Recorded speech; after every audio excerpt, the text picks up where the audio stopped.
Hi friends, welcome to maths classes. ఈరోజు maths క్లాసుల్లో భాగంగా మనం తెలంగాణ టెట్ ప్రీవియస్ క్వశ్చన్ పేపర్లో ఉన్నటువంటి మ్యాథ్స్ క్వశ్చన్స్ కోసం ఎక్స్ప్లెయిన్ చేస్తాను. జాగ్రత్తగా వినండి. ఇది ఏపీ కానీ తెలంగాణ కానీ రెండింటికి కూడా ఉపయోగపడుతుంది.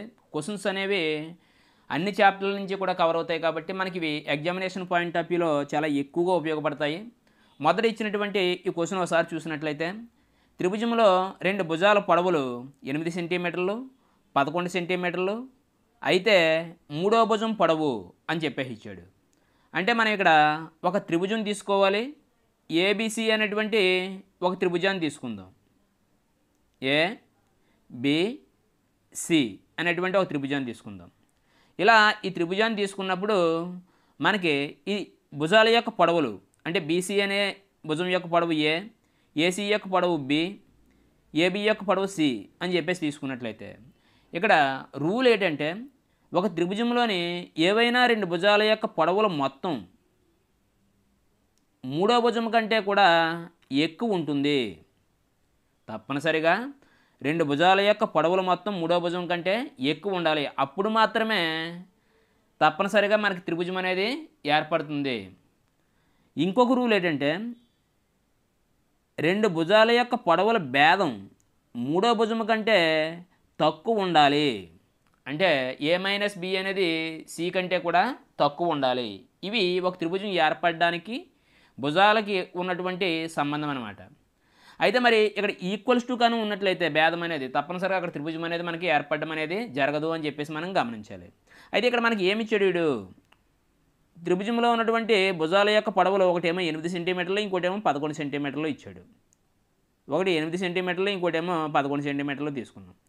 ఈ రెండింటికి పొడవులు కూడినట్లయితే మొత్తం కూడినట్లయితే 8 + 11 అంటే 19 వస్తుంది. 19 అనేది ఈ మొత్తం ఇచ్చినటువంటి 4 ఆప్షన్ల కంటే కూడా ఎక్కువే ఉంది. ఓకే, ఈసారి భేదం చూద్దాం. 11కి 8కి మధ్యలో ఉన్నటువంటి డిఫరెన్స్ ఎంత అంటే 3 సెంటీమీటర్లు అనమాట. 3 సెంటీమీటర్ అంటే భేదం అనేది మూడో భుజం కంటే కూడా తక్కువ ఉండాలి. అంటే ఈ భేదం కంటే ఎక్కువ ఉండేది మూడో భుజం అవుతుంది అనమాట. మరి ఈ భేదం ఎంత? 3 సెంటీమీటర్లు ఉంది. దీనికంటే 3 కంటే కూడా ఎక్కువ ఉన్నది. ఇక్కడ ఏమున్నదంటే 4 ఉంది కాబట్టి ఈ 4 అనేది మూడో భుజం అవుతుంది అని చెప్పేసి మనం గమనించవచ్చు అనమాట. ఇక నెక్స్ట్ క్వశ్చన్ చూద్దాం. ఈ క్వశ్చన్ ఒకసారి గమనించినట్లయితే జాగ్రత్తగా చూడాలి. ఇక్కడ మనకి 39/26 డివైడెడ్ బై 13/52 ప్లస్ 9/5 అని ఇచ్చాడు. ఇక్కడ బాడ్మాస్ రూల్ ప్రకారంగా మొదట మనం ఏం చేయాలంటే ఇక్కడ మొదట డివైడెడ్ బైని చేయాలి, తర్వాత ఇంటూని చేయాలి. నెక్స్ట్ ఏం చేయాలంటే ఎడిషన్ చేస్తాం, ఆ తర్వాత సబ్స్ట్రాక్షన్ చేస్తాం అన్నమాట. ఈ విధానాన్ని మనం ఇక్కడ పాటించవలసి ఉంటుంది. కాబట్టి దీంట్లో మొదట మనకి ఇక్కడ ప్లస్ ఒకటేనే డివిజన్కి సంబంధించింది ఒకటేనే ఉన్నది. కాబట్టి ఫస్ట్ డివిజన్కి సంబంధించిన దాన్ని మనం ఇక్కడ చేయవలసి ఉంటుంది అనమాట. ఏదైనా చూసినట్లయితే ఇక్కడ అయితే భిన్నాలకు సంబంధించి డివిజన్ చేసేటప్పుడు మనం ఏం చేయాలి అనేది మనం మొదట చూసినట్లయితే 39/26 ఈ డివైడెడ్ బై అనేది మనకి ఏమవుతుందంటే ఇంటూ అవుతుంది. సెకండ్ ఫ్రాక్షన్ అంటే సెకండ్ భిన్నం ఏదైతే ఉందో అది రివర్స్ అవుతుంది అనమాట. అంటే ఏమవుతుంది? 52/13 అవుతుంది. 13 అనేది ఈ 39లో 3 టైమ్స్ పోతుంది. 26 అనేది 52లో 2 టైమ్స్ పోతుంది. ప్లస్ ఇక్కడ మనకి ఎంత వచ్చిందంటే 9/5 వచ్చింది. దీన్ని మనం గమనించినట్లయితే 3 2s మనకి ఎంత అవుతుందంటే 6 అవుతుంది. ప్లస్ 9/5 దీన్ని కాలిక్యులేట్ చేసినట్లయితే 5 6 30, 30 + 9 అంటే 39, 39/5 వస్తుంది దీని యొక్క ఆన్సర్. సో మనకి సెకండ్ది అయిందనమాట. నెక్స్ట్ క్వశ్చన్ చూసినట్లయితే ఇక్కడ ఈ క్వశ్చన్ ఒకసారి గమనించినట్లయితే 3.6 బార్ అని చెప్పేసి ఇచ్చాడు. 3.6 బార్ అంటే అర్థం ఏంటంటే 6 ఎక్కువ సార్లు వస్తుంది అనమాట. ఇలా రిపీట్ అవుతూ ఉంటుంది. రెండవది 0.8 బార్, అంటే 8 అనేది ఎక్కువ సార్లు మనకు అలాగా రిపీట్ అవుతూ వస్తుంది. పైన ఇచ్చినటువంటి దాంట్లోంచి కింద ఇచ్చినటువంటిది తీసేయమన్నాడు, మనం తీసేద్దాం. తీసినట్లయితే ఇక్కడ 6లోంచి 8 తీయలేం కాబట్టి ఒకటే అక్కడ తెచ్చుకున్నట్లయితే అప్పుడు ఎంత అవుతుంది అంటే 16 అవుతుంది. 16 - 8 అంటే 8 అవుతుంది. ఇక్కడ మనకు 5 ఉంటుంది, ఒకటి పక్కకి వెళ్ళిపోయింది కాబట్టి, అంటే 15లోంచి 8 తీయాలి అంటే 7 వస్తుంది. ఆ విధంగా మొత్తం మిగతావన్నీ కూడా మనకి ఏమవుతాయి అంటే 7s అవుతాయి. 3 దగ్గర నుంచి 6 దగ్గర 1 పోయింది కాబట్టి ఇక్కడ మనకు 2 మిగులుతుంది, అంటే 2.7778 అని వచ్చింది. అంటే ఇక్కడ మనకి చివరిగా రిపీట్ అయ్యేది ఏంటంటే 7 రిపీట్ అవుతుంది కాబట్టి 2.7 బార్ అనేది మనకి ఇక్కడ ఆన్సర్ అవుతుంది అనమాట. అంటే 4వది మనకి ఇక్కడ ఆన్సర్ అవుతుంది. అది జాగ్రత్తగా మనం గమనించుకోవాలి. నెక్స్ట్ ఇచ్చినటువంటి ఈ క్వశ్చన్ ఒకసారి చూసినట్లయితే, ఒక ఘనం యొక్క ఘనపరిమాణము ఎంత ఇచ్చాడంటే 1728 ఇచ్చాడు, ఘన సెంటీమీటర్లు ఇచ్చాడు. అయినా దాని భుజం ఎంత అన్నాడు. ఒక ఘనం యొక్క ఘనపరిమాణం కానీ ఒక ఘనం యొక్క భుజం కానీ ఏ అయినట్లయితే దాని యొక్క ఘనపరిమాణం మనకి ఏమవుతుందంటే ఏ క్యూబ్ అవుతుంది అనమాట. ఏ క్యూబ్ ఈజ్ ఈక్వల్ టు మనకి ఎంత అవుతుందంటే 1728 అవుతుంది. మరి దీని నుంచి మనం ఏ కనుగొనాలి అంటే దీన్ని క్యూబ్ కింద రాయాలన్నమాట. మరి క్యూబ్ కింద రాయడం ఎలాగా అంటే మనం ఆల్రెడీ వర్గమూలము ఘనమూలము అనేటువంటి టాపిక్లో దీనికోసం పూర్తిగా డిస్కస్ చేసాం. ఈజీగా ఏ విధంగా చేయాలనేది మనం చూద్దాం. సాధారణంగా దీన్ని ఘనం కనుగొనడానికి మనకు ఉన్నటువంటి పద్ధతి ఏంటంటే మొదటి మూడింటిని ఒక భాగం కింద, తర్వాత ఉన్నటువంటి ఒక అంకిని ఒక భాగం కింద డివైడ్ చేసుకోవాలి. ఇక్కడ 1ల స్థానంలో ఉన్నటువంటి 8 ఏదైతే ఉందో ఆ 8 రావాలంటే దేని క్యూబ్ చేయాలి. ఇక్కడ 2ని క్యూబ్ చేసినట్లయితే మనకి 8 వస్తుంది. కాబట్టి దీని యొక్క ఘనం యొక్క 1ల స్థానంలో మనకి ఎంత ఉంటుందంటే 2 ఉంటుంది అనమాట. అది గమనించాలి, 2 ఉంటుంది. మరి 10ల స్థానంలో ఉన్నటువంటి అంకి అనేది ఇక్కడ 1పై ఆధారపడి ఉంటుంది. 1 క్యూబ్ అంటేనేమో 1 వస్తుంది, 2 క్యూబ్ అంటేనేమో 8 వస్తుంది. కాబట్టి 8 అనేది ఎక్కువైపోయింది కాబట్టి ఈ 1 అనేది ఇక్కడ మనకు సరిపోతుంది కాబట్టి 1ల స్థానంలో 1 వస్తుంది అనమాట. అంటే మనం 12ని క్యూబ్ చేసినట్లయితే మనకి ఇది వస్తుంది అని చెప్పేసి గమనించాలి. సో 12 ఆన్సర్ అవుతుంది. ఏ ఈక్వల్స్ టు మనకి ఎంత అవుతుందంటే 12 సెంటీమీటర్లు అవుతుంది అనమాట. ఇది గమనించాలి. అయితే మరి ఇలా కాకుండా ఇదేం మనకు తెలియకపోతే మరి ఏ విధంగా చేయాలి అనేది కూడా మనం గమనిద్దాం. ఇక్కడ ఏ క్యూబ్ ఈజ్ ఈక్వల్ టు ఇది అయింది కాబట్టి దీన్ని క్యూబ్ చేస్తే మనకి 8 రావాలి. ఇక్కడ 1ల స్థానంలో ఏముంది 4 ఉంది, దీన్ని క్యూబ్ చేసామనుకోండి 4 4 ఎంత 16, 16 4 అంటే 6 4 24 కాబట్టి 1ల స్థానంలో 4 వస్తుంది. కానీ ఇక్కడ ఎంత ఉంది, ఇక్కడ 8 ఉంది. ఆ 8 వచ్చి ఏదుందో చూసుకోవాలి. ఇక్కడ 2 ఉంది, దీన్ని క్యూబ్ చేసామనుకోండి 8 వస్తుంది. సో అది ఆన్సర్ అవుతుంది అని చెప్పేసి ఈజీగా మనం గుర్తించవచ్చు అనమాట ఆన్సర్ల నుంచి. నెక్స్ట్ ఇచ్చినటువంటి ఈ క్వశ్చన్ ఒకసారి చూడండి. ఒక వ్యక్తి ఒక స్కూటర్ను 4700 రూపాయలకు కొన్నాడు. 4700 రూపాయలకి కొన్నాడు. కొని 800 రూపాయలతో దానికి రిపేర్ చేయించాడు. చేయిస్తే ఇతను ఎంత కొన్నట్టు టోటల్గానే 5500 రూపాయలకి కొన్నట్టు అనమాట. కొని దీన్ని ఏం చేశాడంటే 5800 రూపాయలకి అమ్మేశాడు. 5800 రూపాయలకి అమ్మాడు. అంటే తక్కువ కొని ఎక్కువకి అమ్మాడు కాబట్టి ఇతనికి ఏమవుతుందంటే లాభం వస్తుంది. ఎంత లాభం వచ్చింది, 300 లాభం వస్తుంది. అంటే 5500 కొన్నట్లయితే మొత్తం మీద 300 లాభం వచ్చింది. వీడు ఏం అడిగాడు, లాభశాతం ఎంత అని చెప్పేసి అడిగాడు. అంటే గెయిన్ పర్సంటేజ్ అడిగాడు అనమాట. శాతము అంటే ఏంటి, 100కి ఎంత అని. అంటే ఆ 100కి కట్టినట్లయితే మనకు ఆన్సర్ వస్తుంది అనమాట. మరి ఎలా చేయాలి అనేది మనం చూసినట్లయితే ఈ 100 అనేది ఈ 55 నుంచి 5500 నుంచి ఏ విధంగా వచ్చింది అంటే 55 చేత దీన్ని డివైడ్ చేస్తూ వచ్చింది. కాబట్టి ఈ 300ని కూడా మనం ఏం చేస్తామంటే 55 చేత డివైడ్ చేస్తే ఆన్సర్ వస్తుంది అనమాట. అంటే 300/55. సో 5 దీంట్లో 11 సార్లు పోతుంది, దీంట్లోనేమో 60 సార్లు పోతుంది. అంటే 60/11 అంటే 60లో 11 5 సార్లు పోతుంది. 11 5లు 55, ఇంకా 5 మిగులుతుంది, 5/11 అనమాట. అంటే 5/11 అనేది మనకి ఆన్సర్ అవుతుంది అనమాట. ఈ విధంగా మీరు చేసుకోవచ్చు. నెక్స్ట్ ఇచ్చినటువంటి ఈ క్వశ్చన్ ఒకసారి గమనించండి. ఏటో తెలియాలి. ఫస్ట్ స్తూపం అంటే ఇలా ఉంటుందన్నమాట. ఇది ఒక వృత్తము, భూమి ఒక వృత్తము, దీని యొక్క పైతలము కూడా ఒక వృత్తం అనమాట. ఇది ఒక డబ్బాలా ఉంటుంది. కాబట్టి దీని యొక్క భూమి ఏమవుతుంది అన్నాడు. కాబట్టి వృత్తాకారంగా ఉంది కాబట్టి వృత్తాకారము అని చెప్తాం. అయితే మరి నెక్స్ట్ ఇదే ఇస్తాడా అంటే వేరేది ఇవ్వచ్చు. ఏమి ఇవ్వచ్చు అంటే ఘనం తీసుకున్నాం అనుకోండి. అంటే ఒక చతురస్రం తీసుకుంటాం, అన్ని తలాలు కూడా మనకి ఏమవుతాయంటే చతురస్రాలు అవుతాయి అన్నమాట. అప్పుడు వీడు ఏమంటాడంటే ఘనం యొక్క తలము డాష్ అని చెప్పేసిస్తాడు. ఘనం అంటే అన్ని తలాలు కూడా సమానంగా ఉన్నట్లయితే దాన్ని మనం ఏమంటామంటే ఘనం అంటాం. కాబట్టి ఒక్కొక్క తలము కూడా మనకి ఏమవుతుందంటే చతురస్రం అవుతుంది ఇక్కడ అని చెప్పేసి మనం గమనించాలి. అయితే దీనికి ఎన్ని తలాలు ఉంటాయి అంటే 4 వైపులు 4 తలాలు ఉంటాయి, పైన తలము కింద తలము, మొత్తం ఎన్ని తలాలు ఉంటాయి? 6 తలాలు ఉంటాయి అన్నమాట.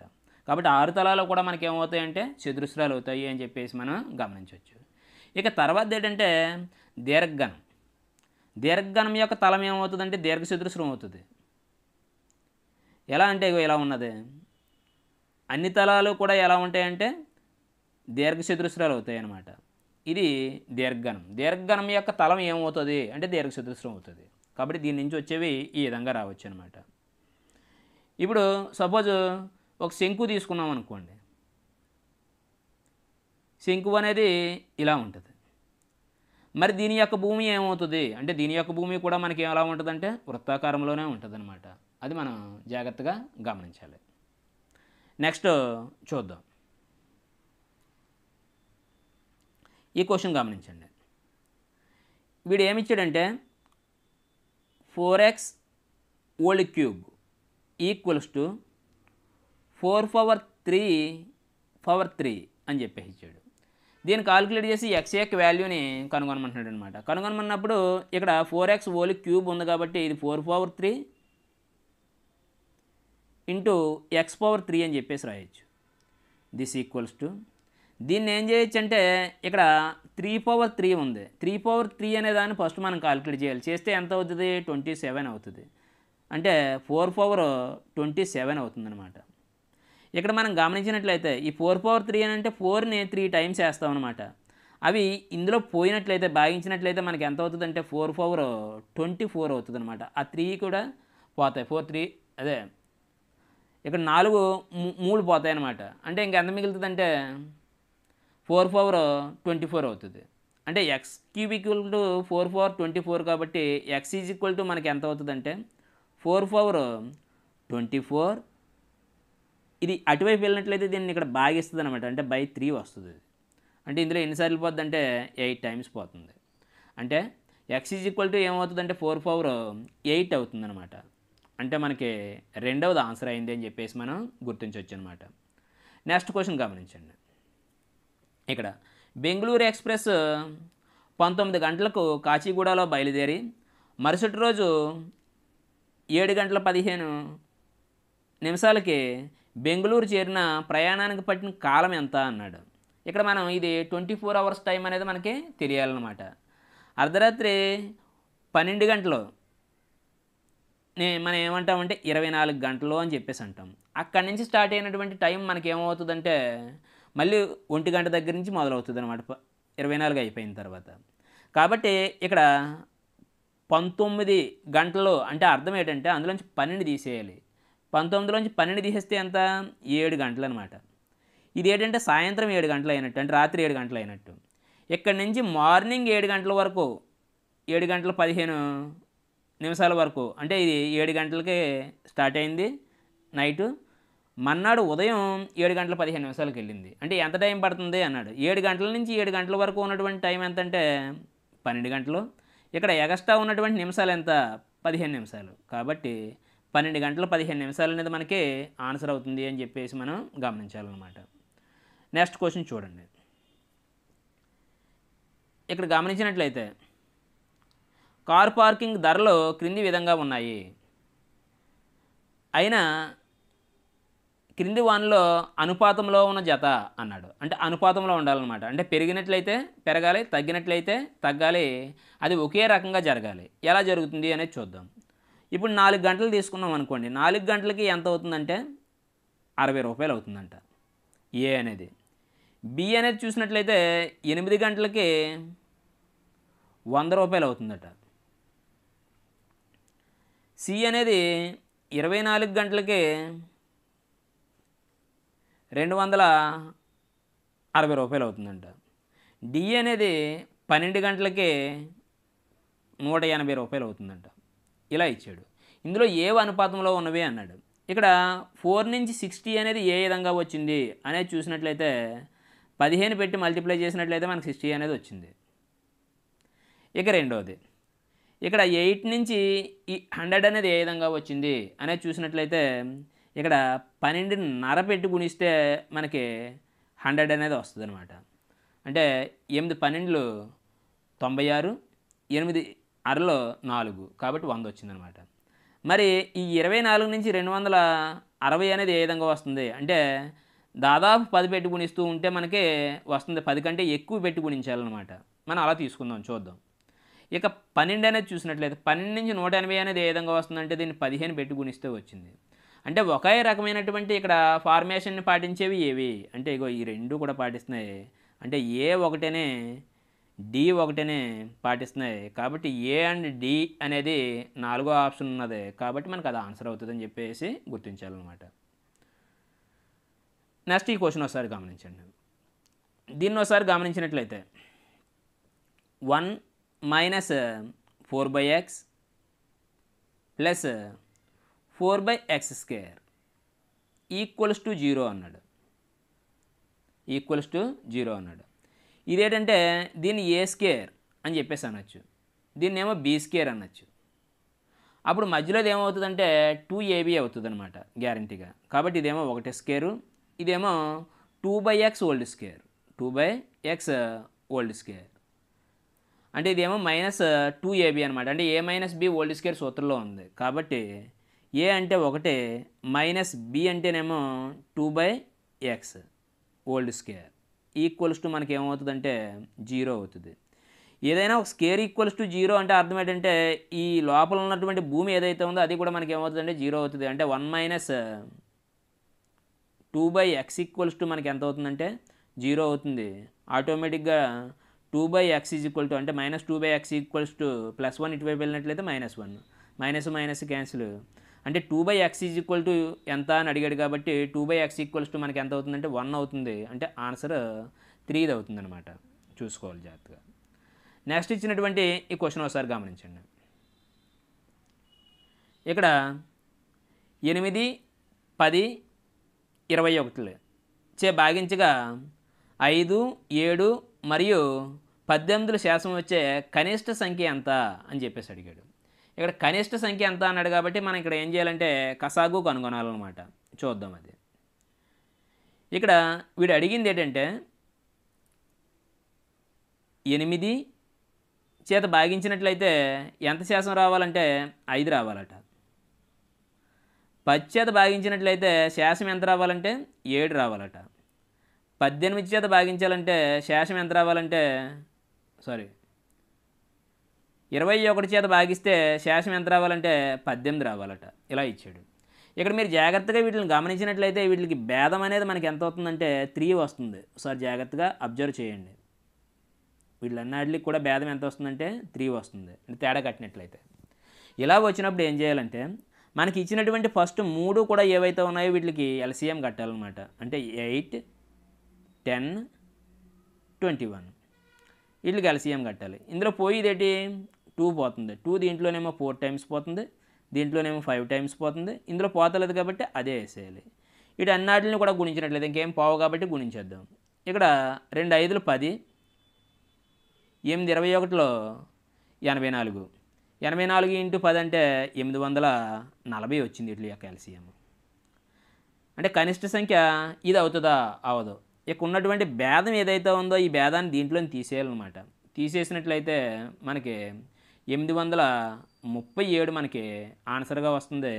అది మనకి రెండవది అయ్యింది, రెండవది అవుతుందన్నమాట. ఇలా మనం గమనించవచ్చు. అయితే మరి దీనికి మాకు ఇదేం తెలియదండి, మనకి తెలియకపోయినా కానీ మేము ఏ విధంగా చేయగలుగుతాము అనేది మనం చూసినట్లయితే తెలియకపోయినా సరే మనం చేయడానికి అవకాశం ఉంది. జాగ్రత్తగా వినండి నేను చెప్తాను. అదేంటంటే మనకి పైన ఇచ్చినటువంటి సంఖ్యలతో భాగించాలి. ఏది 8, 10, 21తో భాగించాలి. ఇందులో దేంతో భాగించడం ఈజీ అంటే 10 చేత భాగించడం ఈజీ. 10 చేత భాగిస్తే 0 రావాలనుకోండి, అప్పుడు 1ల స్థానంలో ఏముండాలి? 0 ఉండాలి. అంటే ఈ సంఖ్యని భాగించామనుకోండి 10 చేత ఫస్ట్ 840ని, అప్పుడు ఆటోమేటిక్గా శేషం ఎంత వస్తుంది? 0 వస్తుంది. అదే దీన్ని భాగించామనుకోండి, అప్పుడు 1ల స్థానంలో ఉన్నటువంటి సంఖ్య ఏదైతే ఉందో అదే మనకు శేషం అవుతుంది అనమాట. ఎంత వస్తుంది? 7 వస్తుంది. దీన్ని భాగిస్తే 10 చేత 3 వస్తుంది. నాలుగో దాన్ని 804ని భాగించినట్లయితే శేషం 4 వస్తుంది. వాడు ఏమన్నాడు? 10 చేత భాగించినట్లయితే శేషం ఎంత రావాలన్నాడు? 7 రావాలన్నాడు. కాబట్టి మనకి ఈ 837 ఆన్సర్ అవుతుందని చెప్పేసి మనం ఏం చేయవలసిన అవసరం లేకుండానే తెలిసిపోద్ది అనమాట. ఆ విధంగా చేయొచ్చు. నెక్స్ట్ క్వశ్చన్ చూడండి. ఈ మోడల్ చాలా ఇంపార్టెంట్. ఇవి మనకి ఇందులో ఇచ్చినటువంటి మోడల్స్ అన్నీ కూడా చాలా చాలా ఇంపార్టెంట్. టెక్స్ట్ బుక్ నుంచి ఇచ్చినవి ఈ క్వశ్చన్స్ అన్నీ జాగ్రత్తగా నేను వీటి మీద వీడియోలు చేయడం జరుగుతుంది.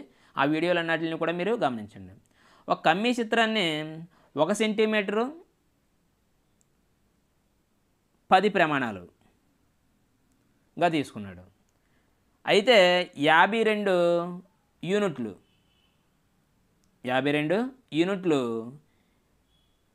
రాశిని సూచించే కమ్మీ పొడవు ఎంత అన్నాడు. అంటే ఎన్ని సెంటీమీటర్లు అవుతుంది అని చెప్పేసి అన్నాడు అనమాట.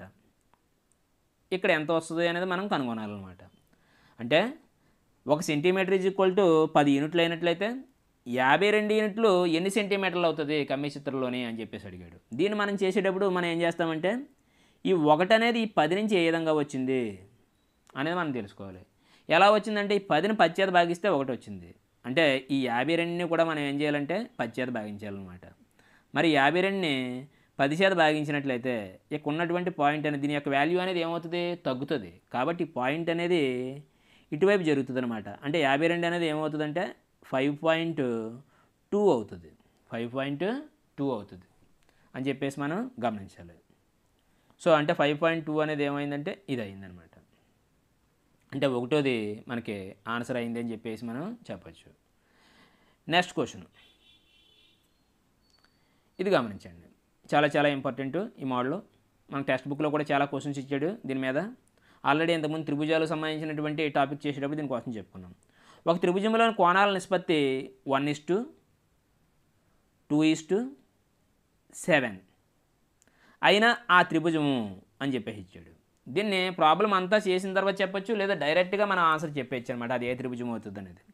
అది గమనించాలంటే మొదట గరిష్టంగా ఉన్నటువంటి సంఖ్య ఏంటి అనేది గమనించాలి. ఇక్కడ 7 ఉన్నది. ఈ 7 అనేది మిగతా రెండింటికంటే కూడా ఎక్కువ అవుతుందో తక్కువ అవుతుందో చూడాలి. ఎక్కువ అయిందనుకోండి, రెండింటికంటే ఎక్కువ అయిందనుకోండి, అప్పుడు ఆటోమేటిక్గా ఇది ఏమవుతుందంటే అధిక కోణ త్రిభుజం అవుతుంది అనమాట. ఆటోమేటిక్గా ఇది ఏమవుతుందంటే అధిక కోణ త్రిభుజం అవుతుంది. సపోజ్ ఈ పెద్దదనేది మిగతా రెండింటికి సమానం అయిందనుకోండి, అప్పుడు అది ఏమవుతుందంటే లంబకోణ త్రిభుజం అవుతుంది. లంబకోణ త్రిభుజం అవుతుంది. ఇక వేరేగా ఉన్నట్లయితే అది అల్పకోణ త్రిభుజం అవుతుంది అనమాట. ఈ మూడింటిని కూడా మనం గుర్తుపెట్టుకున్నట్లయితే ఈజీగా తెలుస్తుంది. కాబట్టి ఇప్పుడు 7 అనేది ఈ రెండింటి మొత్తం కంటే కూడా ఎలా ఉందంటే ఎక్కువ ఉందన్నమాట. 7 అనేది ఈ 1, 2 కంటే కూడా రెండాట్ల మొత్తం కంటే కూడా ఎక్కువ ఉంది. అందువల్ల ఇక్కడ మనకి ఇది ఏమవుతుందంటే అధిక కోణ త్రిభుజం అవుతుంది. ఇంకేసి ఇందులో గరిష్ట కోణం ఏది లేదా కనిష్ట కోణం ఏది అనేది అడిగాడు అనుకోండి, అప్పుడు ఏం చేయాలి అనేది మనం చూసినట్లయితే ఇవి ఎన్ని భాగాలు అవుతున్నాయి అంటే 10 భాగాలు అవుతున్నాయి. ఇవేటివి? త్రిభుజంలో కోణాల యొక్క మొత్తం ఎంత? 180 డిగ్రీలు. ఇప్పుడు కనిష్ట కోణము అని అడిగాడు అనుకోండి, అంటే 1 భాగం అనమాట. 1 భాగము ఎంత అవుతుంది? ఈ 10 నుంచి ఈ 180 అనేది ఎలా వచ్చింది అంటే దీన్ని 18 చేత గుణిస్తే వచ్చింది. కాబట్టి దీన్ని కూడా 1ని కూడా 18 చేత గుణిస్తే 18. ఇది కనిష్ట కోణం అనమాట. గరిష్ట కోణం ఎంత అని అడిగాడు అనుకోండి, గరిష్ట కోణం ఎంత? ఇక్కడ 7 భాగాలు అనమాట. 7 భాగాలు ఎంత అవుతాయి అంటే ఈ 10ని 18 చేత గుణిస్తే 180 వచ్చింది. కాబట్టి 7ని కూడా మనం ఏం చేయాలంటే 18 చేత గుణించాలి. అంటే 7 8లు 56, 6, 5. 7 1లో 7, 7ని 5ని 12 అంటే 126 అనమాట. ఇలా మనం గరిష్ట కోణం ఇస్తే గరిష్ట కోణము, కనిష్ట కోణం ఇస్తే కనిష్ట కోణము, లేదా ఇది ఏ త్రిభుజం అయితే అయిందో ఆ త్రిభుజము కనుగొనవలసి ఉంటుంది అనమాట. ఈ రెండు చిన్నగా ఉన్నటువంటి రెండింటి యొక్క మొత్తము కూడా పెద్దదానికి సమానమైంది అనుకోండి, అది లంబకోణ త్రిభుజం అవుతుంది. అటువంటి సందర్భాల్లో పెద్ద కోణం ఎంత అని అడిగాడు అనుకోండి, 90 డిగ్రీలు అని చెప్పేసి డైరెక్ట్గా మనం ఆన్సర్ చెప్పేయచ్చు అనమాట. నెక్స్ట్ క్వశ్చన్ చూడండి. ఒక గది పొడవు, వెడల్పు, ఎత్తులు వరుసగా 8 సెంటీమీటర్లు, 6 సెంటీమీటర్లు, 5 సెంటీమీటర్లు అయినా ఆ గది 4 గోళ్ల వైశాల్యం ఎంత? 4 గోళ్ల వైశాల్యం అన్నా ప్రక్కతల వైశాల్యం అన్నా ఒకటే అవుతుంది అనమాట. దానికి సూత్రం ఏంటంటే 2h into L plus b. 2h into L plus B.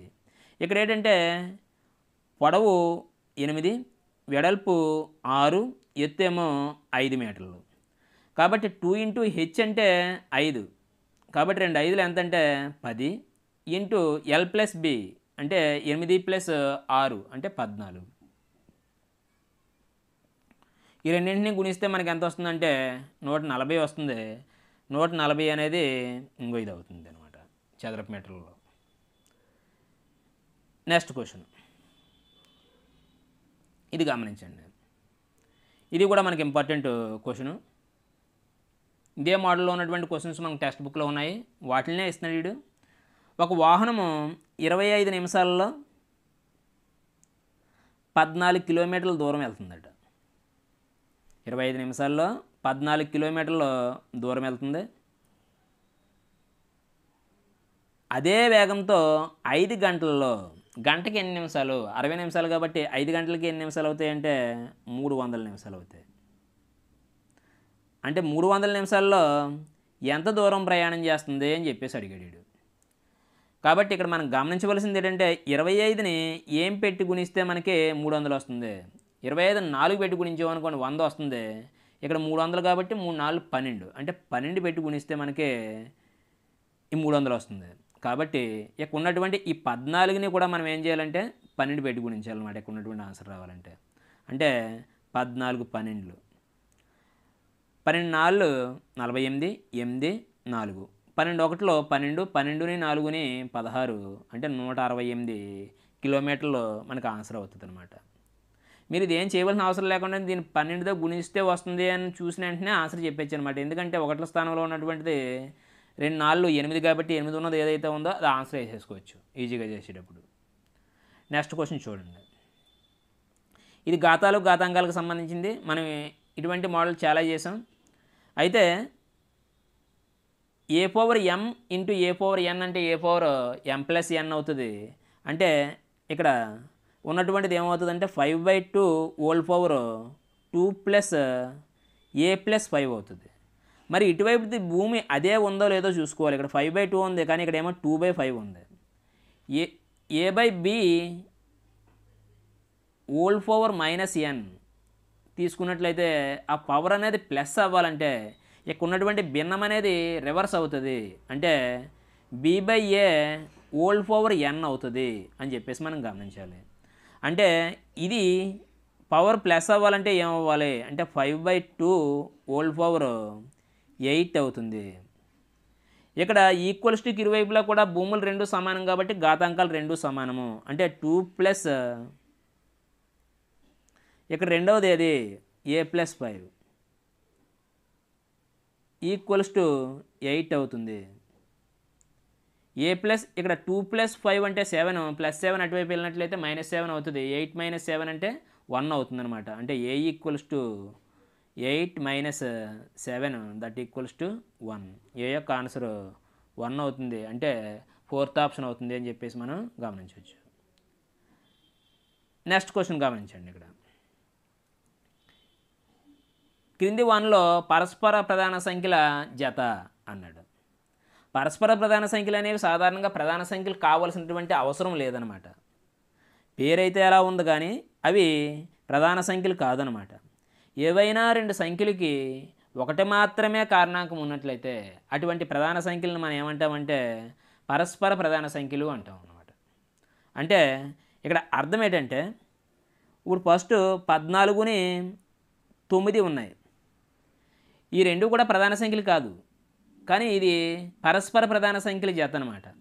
ఎలా అంటే ఈ రెండింటికి కూడా ఉమ్మడి కారణాంకం ఒకటి మాత్రమే ఉంది. వేరే కారణాంకాలు ఏమీ కూడా ఉమ్మడిగా లేవు రెండింటికి కలిపి. కానీ ఇక్కడ రెండోది చూసినట్లయితే దీంట్లో మనకి ఏమవుతుందంటే 3, 1 ఈ రెండు కూడా దీనికి కారణాంకాలు అయి ఉన్నాయి. మూడోది కూడా చూసినట్లయితే దీనికి కూడా రెండాటికి కూడా ఉమ్మడి కారణాంకం 3ని 1 ఉన్నాయి. మరి నాలుగోది చూసినట్లయితే దీనికి కూడా ఉమ్మడి కారణాంకం 2ని 1 ఉన్నాయి. కాబట్టి 1 మాత్రమే ఉంటే దాన్ని పరస్పర ప్రధాన సంఖ్యల జత అని చెప్పేసి అంటాం. కాబట్టి మొదటిది మనకు ఆన్సర్ అవుతుంది అని చెప్పేసి మనం గమనించాలన్నమాట. ఇక తర్వాత క్వశ్చన్, వృత్త రేఖాచిత్రంలో వివిధ విలువలను సూచించేవి అని చెప్పేసి అన్నాడు. ఇక్కడ వృత్త రేఖాచిత్రానికి సంబంధించి ఒక వృత్తం తీసుకుంటాం. వృత్తం తీసుకుని దాంట్లో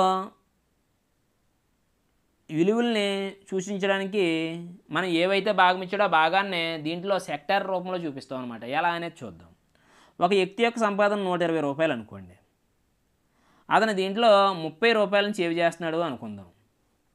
అనుకున్నట్లయితే దీన్ని వృత్తరేఖాచిత్రంలో చూపించండి అని చెప్పేసి అడిగినట్లయితే, అంటే 120 రూపాయలకి ఇతను ఏం చేస్తున్నాడంటే 30 రూపాయలు సేవ్ చేస్తున్నాడు. అంటే 30/120 ఇంటూ వృత్తంలో కేంద్రం వద్ద ఉన్నటువంటి కోణం ఎంత, 360 డిగ్రీలు ఉంటుంది, ఇంటూ 360 డిగ్రీలు అనమాట. సో ఇక్కడ 0 0 క్యాన్సిల్, ఇదేమో ఇందులోనేమో 3 సార్లు పోయింది, 3 30లు 90 అవుతుంది. కాబట్టి 90 డిగ్రీలు అవుతుంది అనమాట. ఈ 90 డిగ్రీలని మనం ఏం చేస్తామంటే ఈ విధంగా చూపిస్తాం అనమాట. ఈ భాగం అనేది మనకి ఏంటంటే అతను పొదుపు చేసాడు అనుకోండి 30 రూపాయలని, ఆ పొదుపు చేసే భాగము ఆ వృత్తంలో చూపిస్తాం. మిగతాదంతా కూడా అతను ఖర్చు పెట్టుకునేదనమాట. దీన్ని ఏమంటామంటే ఈ విధంగా ఉన్నటువంటి ఈ భాగాన్ని మనం ఏమంటామంటే సెక్టర్ అంటాం. అందువల్ల నాలుగోది ఆన్సర్ అవుతుంది అనమాట. అంటే వృత్తరేఖాచిత్రంలో మనం సూచించేవి ఏంటంటే సెక్టర్స్ అనమాట. అలా కాకుండా కమ్మీ రేఖాచిత్రం తీసుకున్నాం అనుకోండి, అది ఈ విధంగా ఉంటుంది. దీంట్లో కమ్మీలు ఉంటాయి. ఈ కమ్మీలు అనేవి ఎలా ఉంటాయంటే దీర్ఘచతురస్రాలు ఉంటాయన్నమాట. ఇవి దీర్ఘచతురస్రం యొక్క పొడవు అనేది విలువలను సూచిస్తుంది అనమాట. ఎడల్పు మాత్రం తరగతి యొక్క అంతరాన్ని సూచిస్తుంది. ఈ పొడవు అనేది దీర్ఘచతురస్రం యొక్క పొడవు అనేది మనకి దీని యొక్క విలువలను సూచిస్తుంది. అది జాగ్రత్తగా మనం గమనించాలి. నెక్స్ట్ క్వశ్చన్ చూద్దాం. ఇక్కడ ఇచ్చినటువంటి ఈ క్వశ్చన్ చూసినట్లయితే ఇది సౌష్ఠవానికి సంబంధించినటువంటి ప్రాబ్లం అనమాట. సమబాహు త్రిభుజంలోని సౌష్ఠవాక్షాల సంఖ్య అన్నాడు. ఏదైనా ఒక పటం తీసుకుని దీన్ని 2 సర్వసమాన భాగాలుగా విభజించే రేఖ ఏదైతే ఉందో దాన్ని మనం ఏమంటామంటే సౌష్ఠవాక్షము అంటాం. ఇప్పుడు సమబాహు త్రిభుజము అన్నాడు. అంటే ఒక త్రిభుజం తీసుకున్నట్లయితే మొదట ఇషమబాహు త్రిభుజం తీసుకుందాం. అంటే 3 భుజాలు కూడా వేరువేరుగా ఉంటాయి. దీనికి సౌష్ఠవాక్షాలు ఎన్ని ఉంటాయి అంటే దీనికి సౌష్ఠవాక్షాలు ఏమీ ఉండవు, సమానంగా దీన్ని విభజించలేము, కాబట్టి 0 ఉంటాయని చెప్పేసి అంటాం. అదే సమబాహు త్రిభుజం తీసుకున్నాం అనుకోండి. సమబాహు త్రిభుజం అంటే 3 భుజాలు కూడా ఎలా ఉంటాయంటే సమానంగా ఉంటాయి. సమబాహు త్రిభుజం అంటే 3 భుజాలు కూడా ఎలా ఉంటాయంటే సమానంగా ఉంటాయి. అందువల్ల ఈ ఎదుటి భుజం దగ్గర నుంచి దీని యొక్క మధ్య బిందువును కలిపే రేఖ ఏదైతే ఉందో దీన్ని 2 సమాన భాగాల కింద విభజిస్తుంది. అదేవిధంగా ఇది 2 సమాన భాగాల కింద విభజిస్తుంది. ఇది కూడా 2 సమాన భాగాల కింద విభజిస్తుంది. అందువల్ల దీనికి సమబాహు త్రిభుజానికి ఎన్ని సౌష్ఠవాక్షాలు ఉంటాయంటే 3 సౌష్ఠవాక్షాలు ఉంటాయి. ఇక ఇంకొక త్రిభుజం ఉన్నది, అదేంటంటే సమద్విబాహు త్రిభుజం అన్నమాట.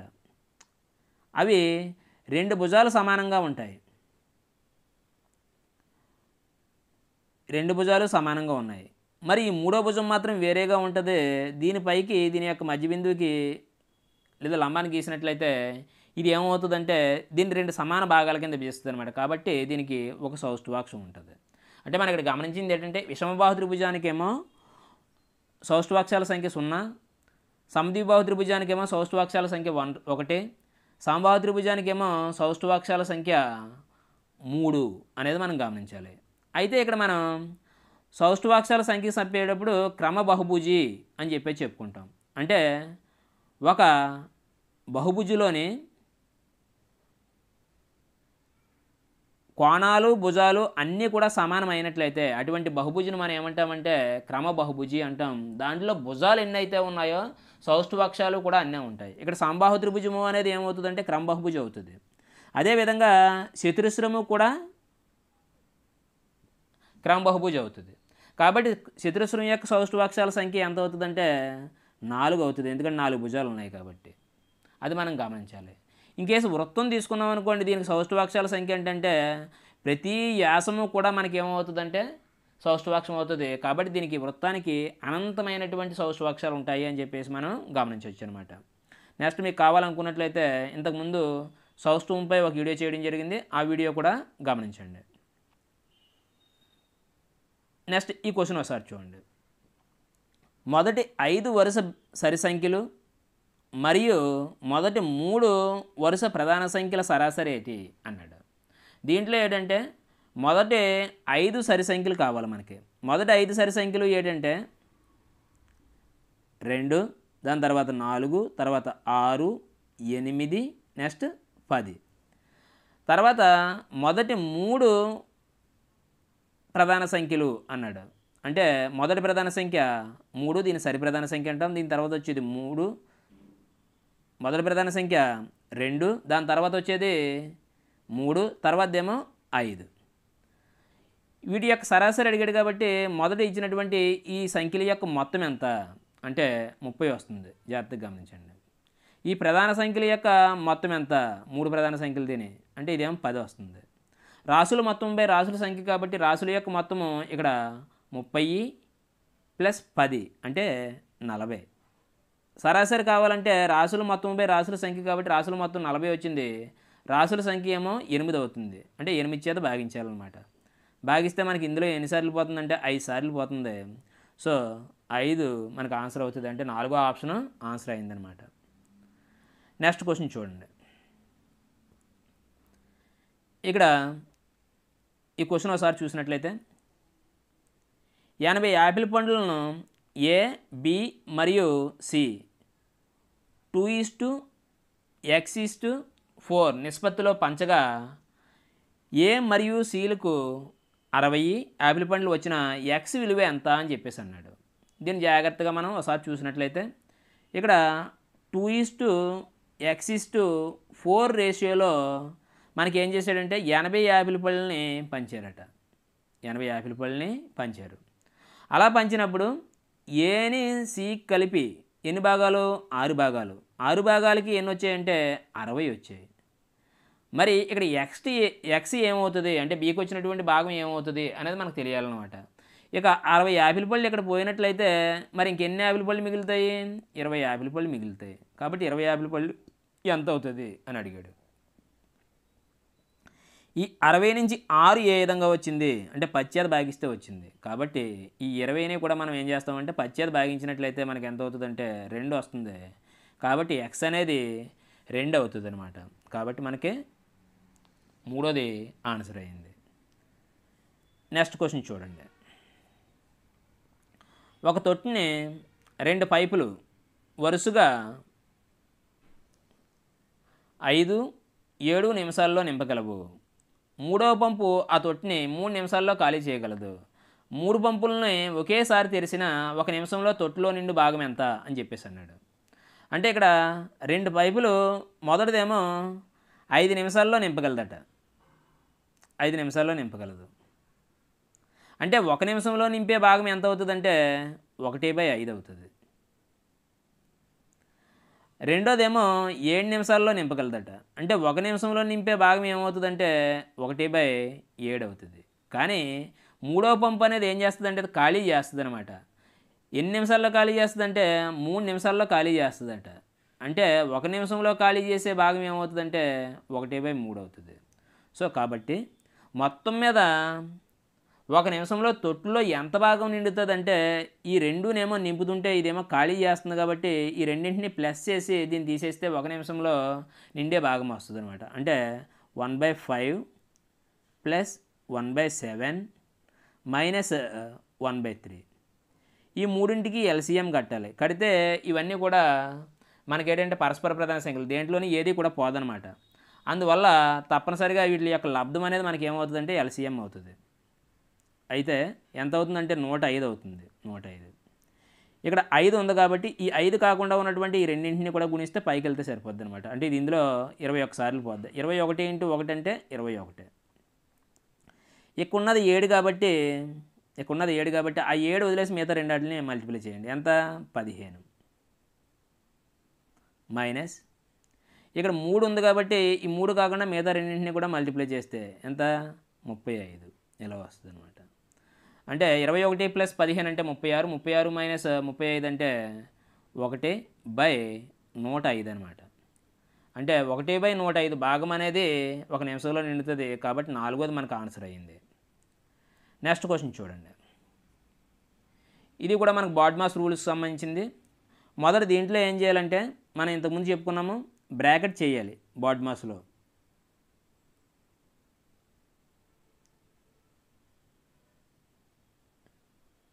బాడ్మాస్ రూల్ ప్రకారంగా మొదటి బ్రాకెట్ చేయాలి, తర్వాత ఆఫ్ చేయాలి, తర్వాత డివిజన్ చేయాలి, మల్టిప్లికేషన్ చేయాలి, ఎడిషన్ చేయాలి, సబ్స్ట్రాక్షన్ చేయాలి. ఇక్కడ దీని ప్రకారంగా ఇక్కడ మనకు ఉన్నటువంటిది ఏంటంటే బ్రాకెట్ ఉంది, ఈ బ్రాకెట్లో ఉన్న చేయాలి. బ్రాకెట్లో మళ్ళీ మనకి ఏమైందంటే ఇక్కడ డివిజన్ ఉంది. డివిజన్ ఎంత? 6/2 అంటే ఎంత అంటే 3 అనమాట. తర్వాత ఈ బ్రాకెట్లో ఉన్నదంతా కూడా కాలిక్యులేట్ చేయాలి కాబట్టి 7 - 3 అంటే ఎంత అంటే 4 అనమాట. అంటే 4 మైనస్ బ్రాకెట్లో వచ్చిన దాని యొక్క వాల్యూ 4 వచ్చింది. 4 - 4 అంటే 0. కాబట్టి ఈ 4th ఆన్సర్ అయిందనమాట. ఈ విధంగా మనం ఈ వీడియోలో ఏం చేసామంటే గతంలో జరిగినటువంటి తెలంగాణ టెట్ ఎగ్జామినేషన్ పేపర్ కోసం పూర్తిగా డిస్కస్ చేయడం జరిగింది. కాబట్టి మీకు దీని నుంచి చాలా విషయాలు తెలిసాయి అనుకుంటున్నాను. నెక్స్ట్ వేరే ఎగ్జామినేషన్ పేపర్తో మళ్ళా కలుసుకుందాం. అంతవరకు సెలవు. బాయ్.